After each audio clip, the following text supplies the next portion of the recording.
죽은 사람을 만나고 오면 그로 인하여 그 아픈 사람이 더 아플 수 있다라고 하는 생각일 겁니다. 그러나 우리가 그 말이 왜 시작되었을까를 유추할 수 있죠. 예전에 그 소독할 게 없었을 때는 소금으로다 소독하는 거 아니에요. 그러니까 상가집에 갔다 오면 몸이 좀 더러워질 수가 병균이 많아질 수 있으니까 그것을 소독하는 방법 중에 하나가 소금을 뿌리는 것가 될 수 있을 겁니다. 근데 사람들이 그렇게 말하면 알아듣지 못하니까 상가집에 갔다 오면 소금을 뿌려야 돼. 그래야 악귀가 나가. 이런 식으로 사람들이 알아들을 수 있는 방법으로 말했을 가능성이 높아요. 제가 어렸을 때에 저 이모님 집에 갔는데 이모님 농사를 지셨어요. 근데 그 예전에는 소를 키우다 보니까 길거리에 소들이 똥을 싸고 다녀요. 이 똥을 싸고 다니는데 그냥 이렇게 보이는 데 싸는 게 아니라 길가에 풀이 있다 보면 풀 사이 소똥이 있어요. 그럼 가다 보면 소똥을 물을 밟을 때가 있어요. 소똥을 밟고 나면 어른들이 그래요. 소똥은 모르고 밟으면 재수가 좋아 그래요. 여러분 이해가 되세요? 알고 밟은 사람이 어디 있어요? 모르고 밟았을 때 기분 나빠 막 그러니까 어떻게 모르고 밟으면 그거 재수가 좋을 거야 라고 말하죠. 시골 분들 이런 얘기 하셨어요. 무 먹고 트름하지 않으면 생무 있잖아. 생무 먹고 트름하지 않으면 산삼 먹으면 좋다는 거예요. 생무 먹고 트름 안 하는 사람 없죠. 그냥 먹을 당시에는 산삼보다 낫다는 마음 갖고 먹으라는 거 아니겠어요? 그러니까 시작을 알면 우리가 그 결과를 나름대로 이해할 수가 있겠죠. 여러분 그렇다면 생각해 봅시다. 십계명을 왜 지키라고 하셨을까요? 십계명이라는 말씀이 출애굽기 20장에 나와 있고 신명기 5장에 나와 있어요. 그런데 출애굽기 20장에서는 왜 안식일을 기억하여 거룩하게 지키라는 말씀을 이는 하나님께서 6일 동안 창조하시고 7일째 쉬셨기 때문이라는 거예요. 그러니까 하나님이 쉬셨으니까 너를 쉬라는 것이 바로 출애굽기 20장에서 안식일을 지켜야 할 이유예요. 그런데 신명기 5장에도 안식일을 기억하여 거룩하게 지키라는 말씀이 나와 있는데 왜 지키라고 말씀하시냐면 이는 하나님께서 너희를 종된 애굽에서 이끌어내셨기 때문이라고 말씀해 주고 있어요. 그러니까 이스라엘 백성들이 애굽에서 나온 날이 안식일이라는 거예요. 그래서 성경에서는 안식일을 지키는 이유가 첫째는 하나님이 창조하셨다. 하나님이 쉬셨다. 너희를 쉬라는 거예요. 또 하나는 뭡니까? 하나님께서 구원의 역사를 강력하게 느낀 출애굽의 날이라는 겁니다. 그러면 안식일은 어떤 날입니까? 하나님께서 가장 강력하게 역사하시는 날임을 알 수가 있어요. 그런데 사람들이 어떻게 생각했어요? 하나님이 왜 지키라고 하는지 하나님의 마음을 읽지 아니하고 하나님의 마음을 알려고 하자 글자만 보는 거예요. 그러니까 안식일을 거룩하게 지켜야 된다. 안식일을 움직이면 안 된다. 안식일을 어디까지 가면 안 된다. 이런 식으로 생각한 거예요. 안식일은 하나님같이 호흡하는 날. 하나님이 쉬면 나도 쉬고 일하면 나를 일하고 그러나 그날은 하나님의 구원의 역사가 강력하게 나타난 날입니다. 그러니 예수님이 안식일에 병자를 고치는 것은 하나님의 마음과 일치할 수밖에 없죠.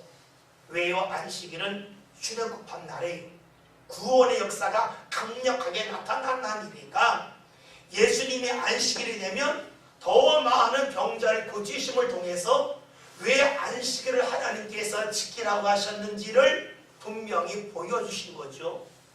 그런데 사람들은 어떻게 했습니까? 말씀을 볼 때에 글자만 보았어. 글자만 보았지 글자 속에 담겨져 있는 하나님의 마음과 하나님의 의도를 놓쳤습니다.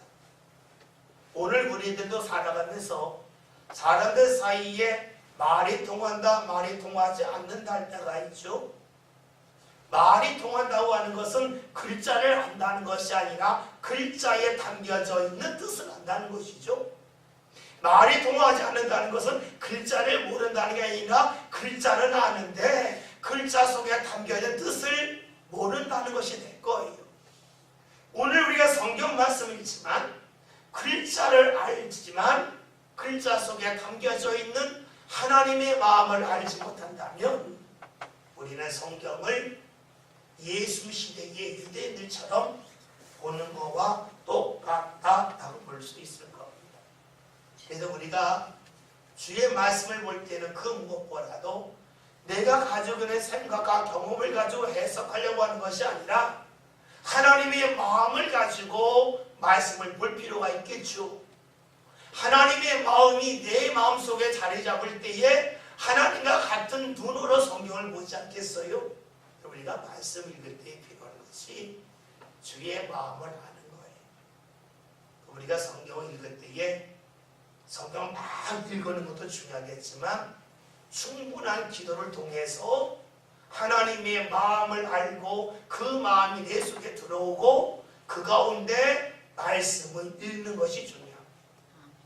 만약에 우리가 기도 없이 그냥 말씀만 달달달 읽고 외운다면 말씀을 볼 때 글자는 볼 수 있어도 그 글자 속에 담겨져 있는 하나님의 마음과 뜻을 놓치고 말 것입니다. 10절에는 말씀을 다 같이 함께 말씀 읽겠습니다. 유대인들이 정당한 사람에게 이르되 안식일에 네가 자리를 두고 가는 것이 옳지 아니하니라. 아멘. 유대인들이 지금 병당한 사람에게 옳고 그름에 관하여 말하고 있습니다. 그런데 무엇이 옳지 않다고 말합니까? 그것은요, 이 병이 걸렸던 사람이 자리를 들고 옮겨간 것이 잘못됐다고 말하는 겁니다. 이 사람이 나왔을 때에 축하해주고, 그리고 이 사람이 나왔을 때에 무엇이 유익한지에 관한 말하지 않습니다. 이들의 모습은 굉장히 냉정하죠. 차갑죠. 왜 그럴까요?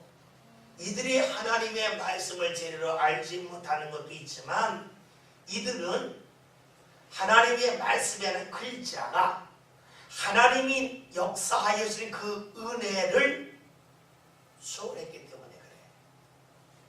다시 말하면 말씀을 진리라고 할 때에 그들은 진리했습니다. 진리가 은혜보다 앞섰습니다. 우리가 하나님의 말씀은 진리이고 하나님은 사랑이십니다. 여러분, 이 둘 중에 무엇이 앞서야 될까요? 진리가 앞서야 될까요?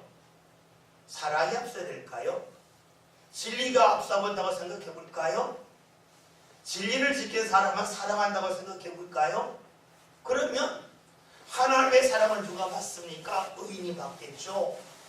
죄인은 받을 수 없죠. 그렇다면 우리는 모두 죄인이기 때문에 하나님의 은혜를 받을 수가 없습니다. 여러분, 하나님은 진리이시지만 진리를 앞세우지 않고 사랑을 앞세웁니다. 우리가 살아가면서 하나님의 마음을 소유하였다, 하나님을 닮았다고 하는 것이 무엇일까요? 그것은 진리를 앞세우지 않고 사랑을 앞세우는 것을 말합니다. 요한계시록 2장을 보면 에베소의 교회에 관한 말씀이 나와 있죠. 에베소 교회가 칭찬을 받았는데 칭찬을 받은 이유가 무엇이냐면 그 교회 안에 있던 잘못된 이단 니골라당을 물리쳤다는 데 있습니다. 바울이 에베소에서 약 3년에 걸쳐서 말씀을 열심히 전하였죠. 말씀 공부가 되었죠. 말씀으로 무장한 교회였기 때문에 잘못된 이단이 왔을 때 말씀을 금세 분별하여서 그를 내쫓았습니다. 내쫓다고 하더니 이들의 생각이 싸우는 쪽으로 생각이 모아지는 거예요. 아, 이거 옳지 않구나, 내보내야지. 옳지 않은 거 분별하는 겁니다. 자꾸만 옳고 그름에 이들의 관심이 모아졌어요. 그러다 보니 어떻게 될까요? 누굴 만나면 사랑해야지, 이 사람 모를까 그럴까? 잘못되었나 다른가 이것만 생각하는 거예요. 살려내겠다는 것이죠. 그랬더니 주님께서 그래 주신 말씀 뭡니까? 너희가 처음 사랑을 버렸다는 거예요. 진리를 앞세우다가 사랑을 잊어버렸다는 것이죠. 여러분, 에베소 교회의 모습은 오늘 우리가 범하기 쉬운 잘못된 모습 중에 하나라고 볼 수가 있습니다. 사랑을 잊어버릴 때에, 그리고 진리만을 앞세울 때에 에베소 교회처럼 주님께서 기뻐하지 아니하시고 그 교회를 향하여 주셨던 은혜 촛대를 옮겨갈 수 있다 하는 것입니다. 그러기에 우리에게 필요한 것이 무엇일까요? 사랑하면서 진리를 확대해 나가는 것입니다. 우리가 십계명에 관한 말씀을 다시 볼까요? 십계명은 출애굽기 20장에 나와 있습니다. 시내에서 받았죠. 그런데 이 말씀을 받기 전에, 진리의 말씀을 받기 전에 이스라엘이 경험한 것이 무엇입니까? 출애굽기 1장부터 18장의 말씀을 보면 하나님이 이스라엘을 애굽에서 나오게 하시고 광야에서 만나와 메추를 먹게 하시고 반석에서 물이 나는 은혜를 경험하게 하셨죠. 그리고 아말렉과 전쟁에서 승리하게 하셨죠.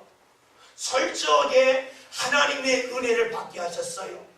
하나님의 사랑을 경험하게 하셨어요. 그리고 나서 뭘 주셨냐면 진리의 말씀을 주신 거예요. 하나님이 진리의 말씀을 주시고 나서 그들을 사랑의 길로 이끄신 것이 아니라 먼저 사랑하시고 은혜 받게 하시고 그런 후에 그들로 하여금 진리의 말씀의 자리에 서게 하셨습니다. 이것은 이스라엘 역사만 그런 게 아니에요. 우리가 성경 말씀을 읽는 것은 하나님이 어제나 오늘 영원토록 동일하시기 때문에 그래요. 동일하시라고 하는 것은 하나님이 우리를 향하여 다가오시는 방법, 우리를 향하여 함께하고자 하시는 그 방법이 과거나 지금이나 앞으로 똑같다는 거죠. 그 방법이 뭡니까? 우리에게 하나님의 은혜를 받게 하시고 그런 후에 우리로 하여금 진리의 길로 가도록 이끌어 주신다는 겁니다. 진리 가운데서 차단할 사람 다 차단하고 버릴 사람 다 버리고 선택받은 사람, 뛰어난 사람만 주님께서 사랑하신다는 것은 아니지요. 우리가 요한복음 1장을 보면 예수님이 어떤 분이라고 나와 있습니까? 은혜와 진리가 충만한 분이라고 나와 있습니다. 그 이름 중에 은혜와 진리 교회가 있죠. 그것은 여기서 나와 있는 뽑은 것 같아요. 그런데 예수님이 어떤 분이냐? 진리와 은혜가 충만한 분이 아니라 은혜와 진리가 충만하시다. 예수님은 어떻게 해요? 충분한 사랑과 은혜로 우리를 감싸면서 우리 안에 하나님의 진리가 들어가기를 원하시는 분이 바로 예수님임을 요한복음 1장에서 선언하고 있지요. 그래서 우리에게 필요한 것은 은혜 가운데 진리를 보는 겁니다. 사랑 안에서 진리의 길로 가는 것이지요. 우리가 잘 알고 있는 말씀, 예수님이 세상에 왜 오셨나? 의인을 부르러 오신 것이 아니라 죄인을 부르러 오셨다는 거죠. 죄인에게 은혜 주시고 죄인을 사랑하셔서 그들로 하여금 하나님의 말씀 가운데 살 수 있도록 사랑 가운데 진리를 행할 수 있도록 하기 위하여 세상에 오셨다는 거죠. 그래서 우리가 잘 알고 있는 에베소서 4장 15절에 사랑 안에서 참된 것을 하라고 말씀하고 있죠. 사랑 안에서 먼저 사랑하고 그 다음에 진리를 행하라는 것이에요. 여러분, 우리가 왜 주님 앞에 기도할 수 있습니까? 그것은 주께서 우리가 어느 자리에 있든지 관계없이 우리를 사랑하시기 때문에 그래요. 우리에게 은혜 주시기 때문에 그래요. 내가 서운한 일을 했기 때문에 주님이 내 귀로 들으실까? 물론 그렇기도 하죠. 그러면 내가 나쁜 일을 했으면 그 나쁜 일을 선한 일을 다 메꾼 후에야 비로소 내 기도에 응답하실까요? 그러하지 않죠. 우리가 죄인이라 할지라도 못된 짓을 했다 할지라도 주께서는 우리의 기도를 들으십니다. 다시 말하면 우리의 자리에 관계없이 하나님께서는 우리를 여전히 사랑하신다는 거죠. 부모 입장에서 본다면 자녀가 부모에게 무언가 용돈도 주고 부모를 와서 무언가 집안일을 해주고 그래야 자녀를 사랑할까요? 만약에 자녀가 부모에게 못된 짓 하면 저놈은 죽으면 좋겠다, 안 보면 좋겠다, 심한 말을 하려는지 모르겠지만 그 마음이 진짜일까요? 아니죠. 잘못해도 내 자녀는 내 자녀예요. 학교 다니는 자녀가 공부를 잘하든 못하든 내 자녀예요. 돈을 많이 벌든 적게 벌든 내 자녀고 내가 사랑할 자예요. 여러분, 하나님께서 우리를 대하실 때에 내가 무언가 행한 것이 많기 때문에 나를 사랑하신다면 하나님은 우리의 아버지는 될 수 없어요. 모르겠어요. 이런 말 하면 좀 뭐하지만 우리의 사장님은 될런지 몰라요. 배세 사장님, 우리 거래처 대표가 될런지 몰라요. 그러나 아버지가 될 수는 없겠죠. 하나님은 우리를 대하실 때에 먼저 사랑 가운데 우리를 받으시고 그러내 우리를 진리의 길로 이끄시는 분이라는 겁니다. 여러분, 그래서 신앙의 사람은 하나님의 마음을 소유하는 사람 아닙니까? 내가 신앙의 사람이라고 그러는데 나는 입으로 잘 믿는다고 고백하는데 내 마음에는 하나님의 마음이 없다면 그게 신앙의 사람일까요? 하나님이 원하시는 신앙은 입술에 있지 않죠. 하나님은 우리를 보실 때에 외모 보지 않고 중심을 보시죠. 우리가 입술로 하나님을 얼마나 많이 찾았나 보다 중요한 것은 내 중심 속에 하나님이 있냐는 거예요. 다른 말로 하면 내 마음 속에 하나님의 마음이 있냐는 거고요. 또 다른 말로 하면 내 마음 속에 하나님의 마음이 차지하는 부분이 많아지고 있느냐가 신앙이 성장했다 하지 않았다를 나누는 기준이 되겠죠. 하나님의 마음은 사랑 가운데 진리를 보셔요. 은혜 가운데 진리를 보셔요. 그렇다면 우리가 누군가 대할 때에 진리의 잣대로 사람을 평가한다. 일 잘한다 못한다? 이런 말 자주 하죠. 일 잘한다 못한다. 이게 뭐예요? 진리의 잣대죠. 여러분, 진리의 잣대로 사람을 대하는 것은 하나님의 마음이 아닌 세상의 풍습이에요.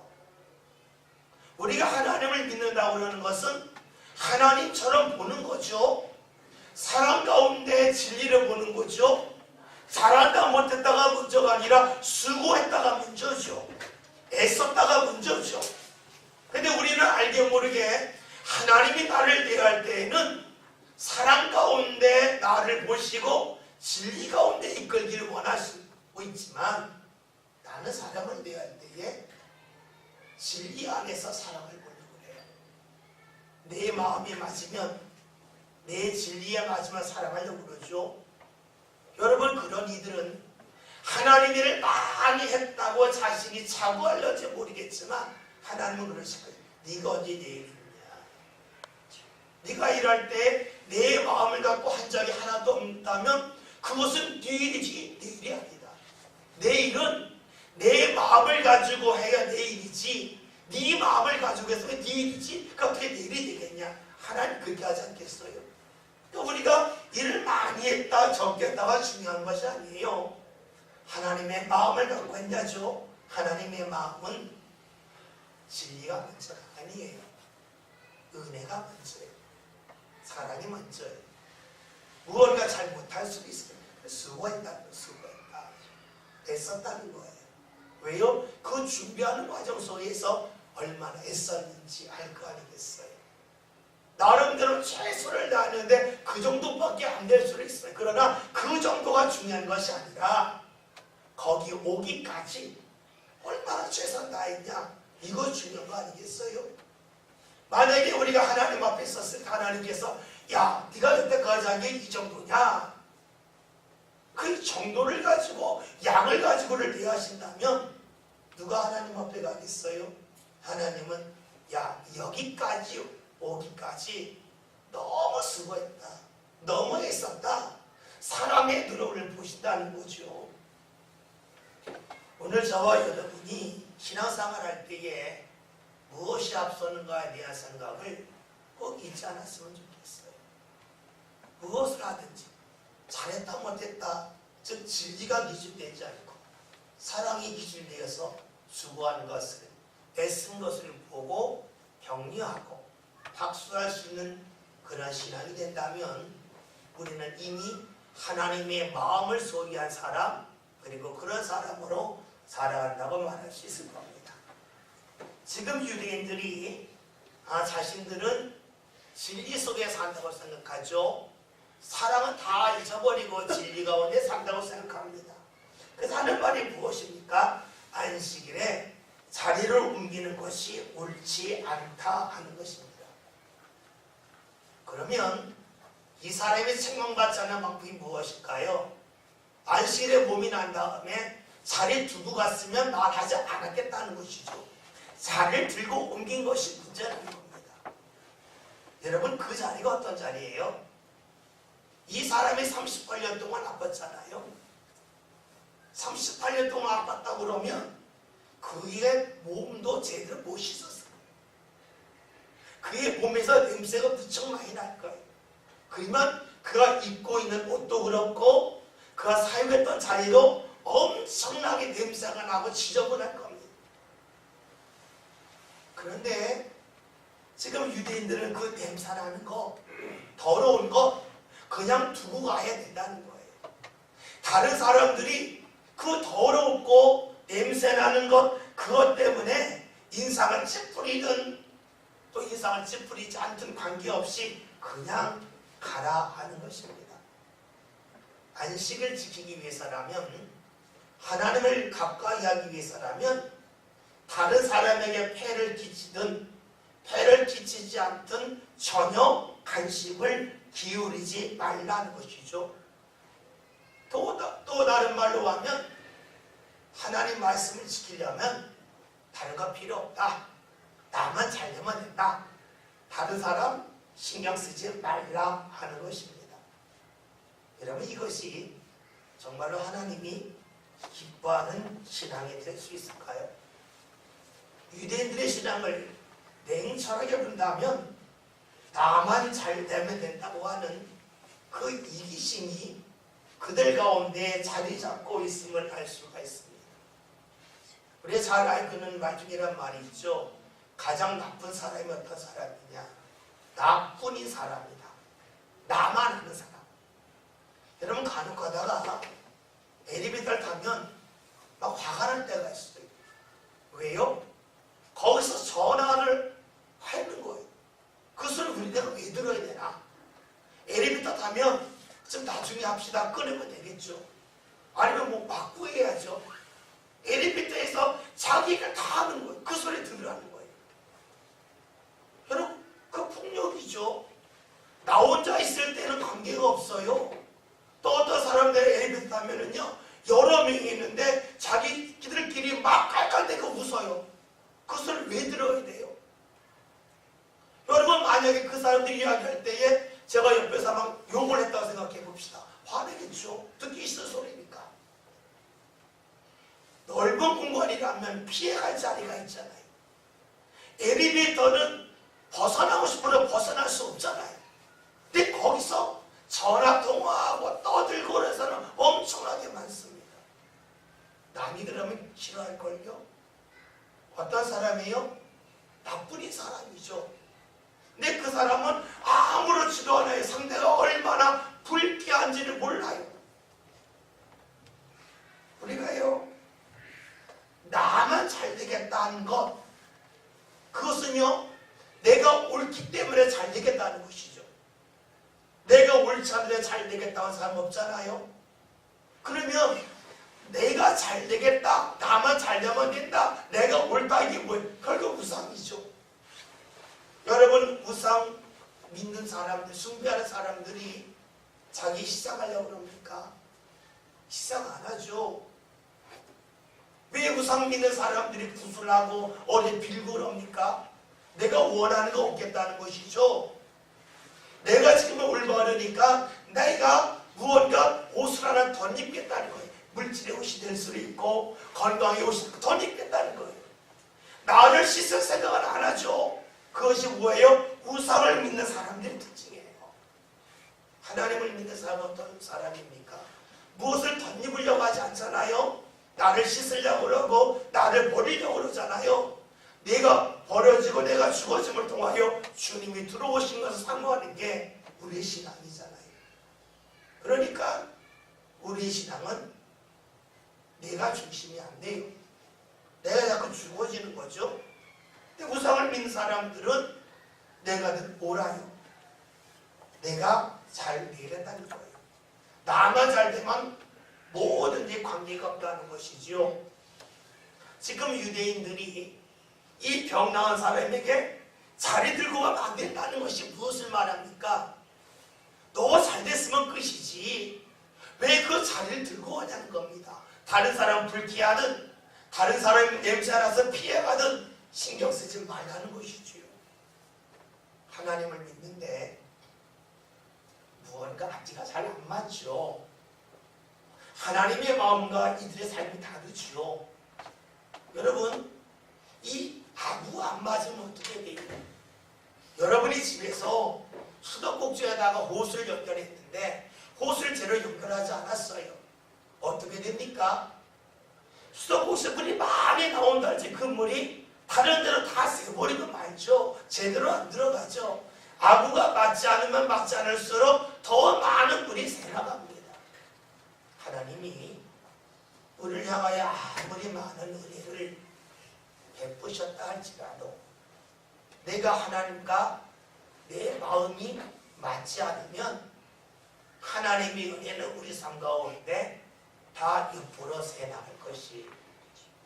우리는 하나님의 은혜가 내 삶과 적다 많다 이런 얘기를 많이 해요. 그러나 이것보다 앞서서 볼 것이 무엇입니까? 하나님과 내가 맞는가 안 맞는 걸 봐야죠. 하나님과 내가 맞지 않으면 하나님이 아무리 큰 은혜를 주셔도 내 삶 가운데 은혜는 거의 보이지 않을 거예요. 그러나 하나님과 내 마음이 맞아들어가기 시작하면 하나님의 풍요로움이 우리의 삶 가운데 은혜로 분명히 드러날 것입니다. 오늘 저와 여러분이 내 삶 가운데 무엇이 있다 없다 이것보다는 내가 지금 하나님과 내 삶이 얼마나 맞아가고 있는가 여기에 초점을 맞출 필요가 있을 것입니다. 11절에 있는 말씀 함께 보고 다 같이 읽습니다.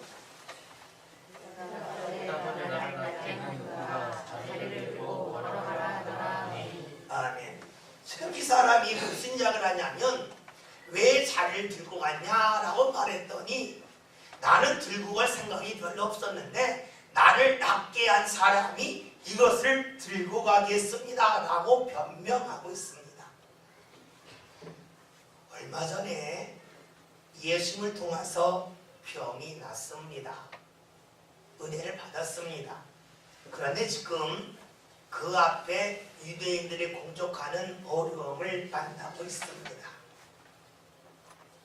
그때에 이들이 지금 어려움을 겪고 나니까 얼마 전에 받았던 은혜를 온전히 기억하지 못하고 있습니다.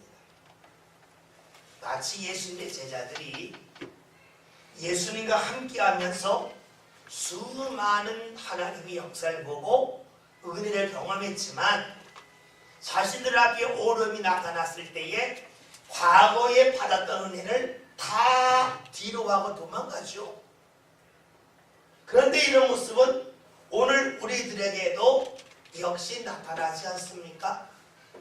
하나님이 은혜를 풍성히 주셨다 할지라도 오늘 내 삶 가운데 어려움을 만나면 과거에 내가 받았던 은혜는 다 잊어버립니다. 흔히 하는 말로 어제는 어제고 오늘은 오늘이라는 거죠. 하나님이 어제까지 엄청나게 오랫동안 은혜를 주셨다 할지라도 오늘 어려움 당하면 하나님 잊어버리죠. 세상 말로 닮아서 비었으면 뱉는 모습이 우리 사람들에게 많이 있습니다. 사람들끼리 역시 마찬가지죠. 누군가에게 큰 도움을 받으면 사람들은 말합니다. 평생 은혜 잊지 않겠습니다. 그 다짐을 합니다.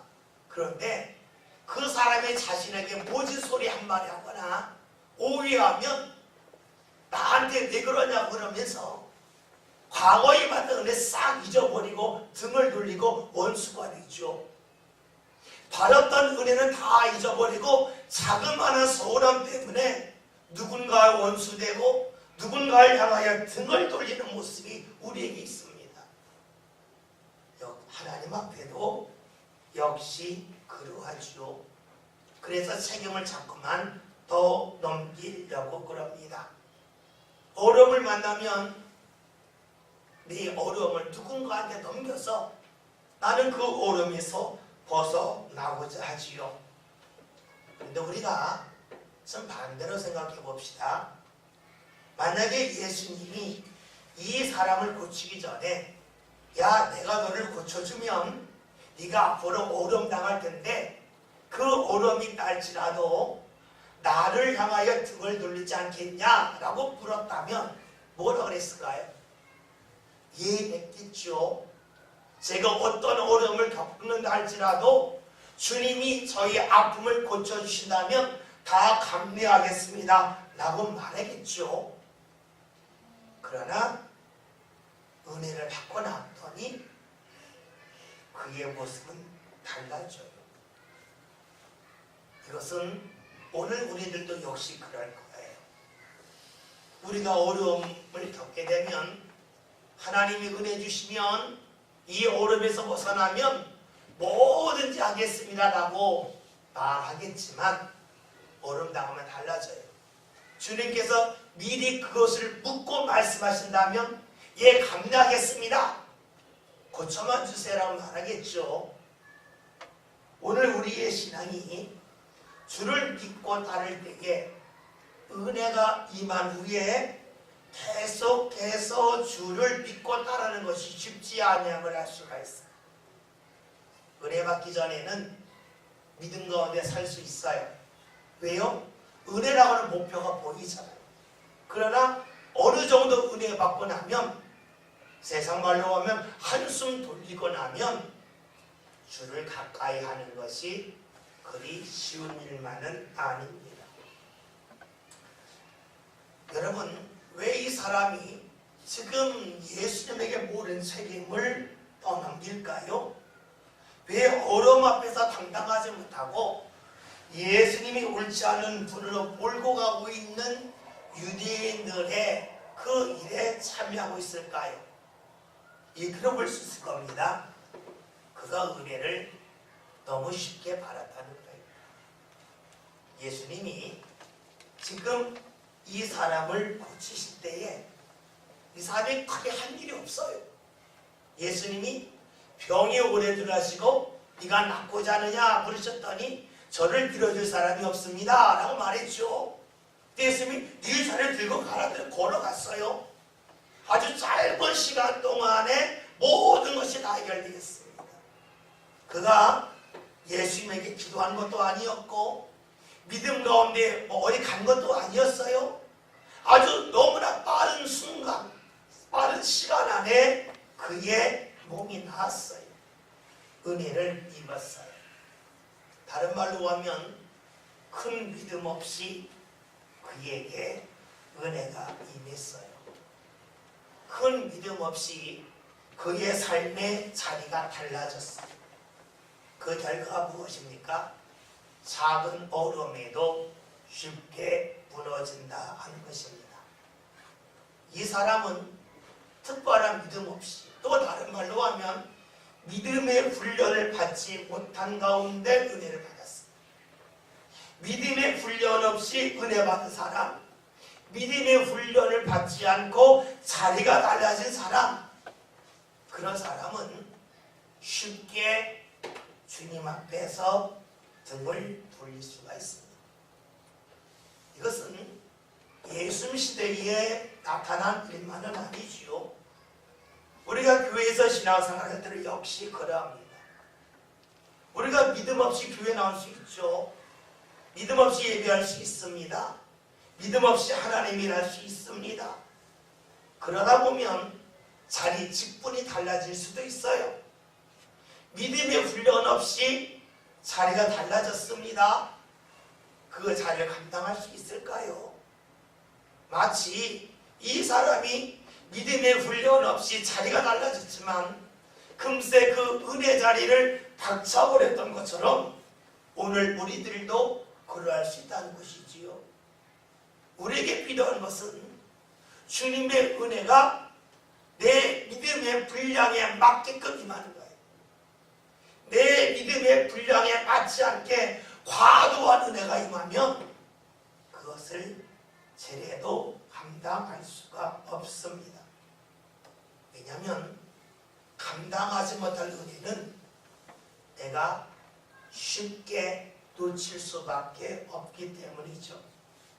우리가 이런 눈으로 본다면 우리가 지금 요한복음 5장에 예수님이 이 병자를 고치실 때에는 네가 낫고자 하느냐 이 말씀만 하셨죠. 그러나 요한복음 9장에 가면 실로암 연못가에 가서 눈이 밝아진 사람이 있죠.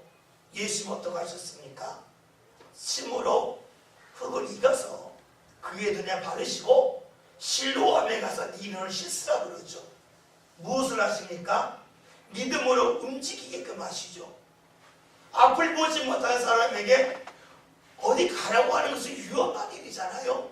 그러나 그 일을 행하게 하셨어요. 믿음의 훈련을 쌓게 하셨어요. 그러니 그 사람이 어떻게 됩니까? 나중에 눈이 밝아진 다음에도 예수님을 멀리하지 않죠. 신앙으로 굳게 서 있죠. 똑같이 은혜를 받았지만 훈련을 받고 은혜 받은 사람과 훈련받지 않고 은혜 받은 사람의 모습은 크게 달라질 수밖에 없습니다. 그렇다면 오늘 우리들 삶 가운데 중요한 것이 무엇일까요? 내 삶 가운데 주의 큰 은혜가 임했으면 좋겠다 하는 생각을 갖기보다 주님, 제가 감당해야 될 믿음의 길, 믿음의 훈련을 제가 외면하지 않고 받아들이고 따라가게 해주세요 라고 하는 기도가 우리의 기도가 될 것입니다. 우리들은 자꾸만 내가 감당할 수 있냐 없냐 여기보다는 내 욕심을 가지고 하나님의 은혜를 채우려고 그래요. 하나님의 은혜를 통해서 내가 하나님의 일을 감당하는 사람, 그리고 믿음의 그 발자취를 따라가는 사람이 되려 하기보다는 은혜를 통해서 내 자리가 달라지는 거예요. 내 위치가 달라지고 사람들이 알아주면 좋고 여기에 매달리기가 쉽죠. 그러나 우리가 말씀을 통하여 꼭 잊지 말아야 할 것은 그런 은혜는 얼마 지나지 않아서 다 쏟아버린다 하는 것입니다. 여러분, 그래서 우리가 은혜를 받는 것도 중요하지만 어떤 과정 속에서 은혜를 받았느냐가 중요하죠. 어떤 믿음의 과정을 밟아가면서 은혜를 받았느냐가 중요합니다. 우리가 믿음의 과정을 밟아가는 길이 결코 쉽지만은 않죠. 예수님 말씀하시기를 너희가 좁은 문으로 들어가라고 말씀하셨어요. 그런데 우리가 생각해 좁은 문에 들어가면 되지 뭐 이렇게 생각할까봐 주님이 말씀하셨죠. 그 문으로 가는 길은 좁다는 거예요. 다시 말하면 좁은 길을 한참 지나간 다음에 좁은 문이 나오는 것이지, 넓은 길로 가다가 편안하게 하다가 갑자기 좁은 문이 딱 나와서 그 순간에만 딱 지나가면 된다, 이게 아니라는 거죠. 좁은 길을 한참 지나가야 좁은 문이 나오고 그 문을 통과해야 하나님의 생명의 역사가 나타난다는 말씀하셨어요. 즉 예수님은 어느 한순간만 반짝이는 것, 어느 한때만 반짝여서 주님 제 앞에 좁은 문이 있는데요, 요거 들어갈게요, 대신에 이 좁은 문 오기 전까지 편하게 오게 해주세요, 이런 것을 주께서 원하지 않으신다는 거죠.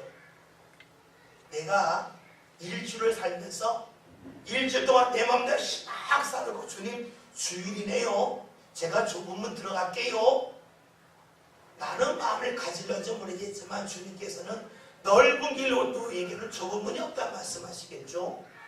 좁은 길로 온 사람에게만 좁은 문이 있어요. 좁은 길의 특징이 뭐예요? 여러분들이 잘 알다시피 넓은 길에는요, 그냥 우리가 리아카를 끌고 짐을 잔뜩 갖고 갈 수 있어요. 내가 끌고 갈 수 있어요. 좁은 길은 그거 안 돼요. 리아카 못 걸어요. 좁은 길은요, 옛날 동길과 같아요. 그러니까는요, 무거운 거 들면 어떻게 돼요? 중심을 잃을 수가 있어요. 그러니까 짐이 가벼워야 돼요. 내 짐을 버려야 돼요. 다시 말하면 좁은 길로 간다고 그러는 것은 내 생각을 많이 싣고 오는 것이 아니라 내 생각을 버려야만 갈 수 있는 길이 바로 좁은 길이고, 그 길을 지나가야만 우리를 향하여 주시는 좁은 문이 나온다고 하는 것을 우리가 알 수가 있겠죠. 다시 말하면 은혜의 문을 통과하려면 믿음의 길을 지나는 일, 믿음의 과정을 하나하나 밟아가야만 주께서 주시는 은혜 자리에 이룰 수가 있고, 그 은혜를 끝까지 붙잡고 살아갈 수 있다는 것입니다. 오늘 저와 여러분이 주님께서 역사하시는 그 사람들을 보면 오늘 우리들의 모습이 어떠할지를 알 수가 있죠. 오늘 본문에 나와 있는 이 38년 동안 아팠다가 나은 사람은 예수님 시대에만 있는 사람이 아니고 오늘 우리들일 수 있어요. 그리고 이 사람과 다른 9장에 나와 있는 실로암 연못가에 간 사람도 예수님 시대에만 존재했던 사람이 아니라 오늘 우리들의 모습일 수도 있어요. 주께서 원하시는 것은 과정을 밟아가는 거예요. 믿음의 길 밟아가는 거예요. 그래야만 주님이 주는 은혜를 쏟아버리지 않습니다. 그 은혜 끝까지 붙잡을 수가 있죠. 저와 여러분이 믿음의 길을 걸어가는 것, 좁은 길을 지나가는 것, 이것을 결코 외면하지 맙시다.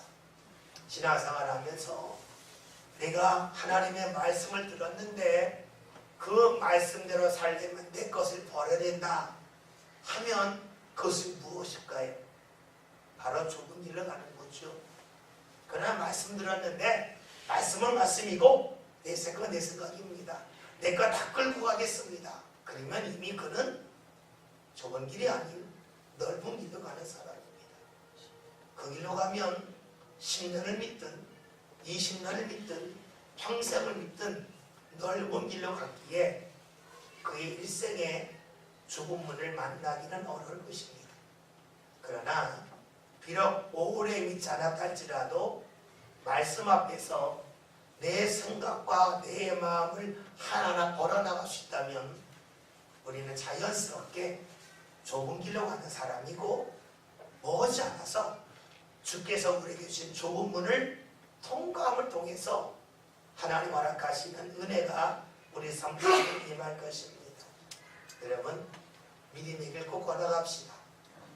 때로는 내 것을 버리는 것이 고통스러울 수 있습니다. 내가 살아왔던 방법을 내려놓는 것 쉽지 않습니다. 그러나 그 길이 좁은 길임을 기억하면서 그 길 외면치 말고 함께 걸어가는 가운데 우리 모든 성도들이 주의 은혜 자리에 함께 이루시길 바라겠습니다. 오늘 본문에 나와 있는 사람처럼 은혜 받고 나서 주님에게 책임을 돌리려고 하는 사람, 어제까지 은혜 받았지만 오늘은 주를 잊어버린 사람이 아니라 내가 어제 은혜 받았지만 오늘도 주를 잊지 않고 주를 붙잡고 사는 그 믿음의 삶, 그 삶이 저와 여러분의 삶이 될 수 있기를 주의 이름으로 기원드립니다. 기도합니다.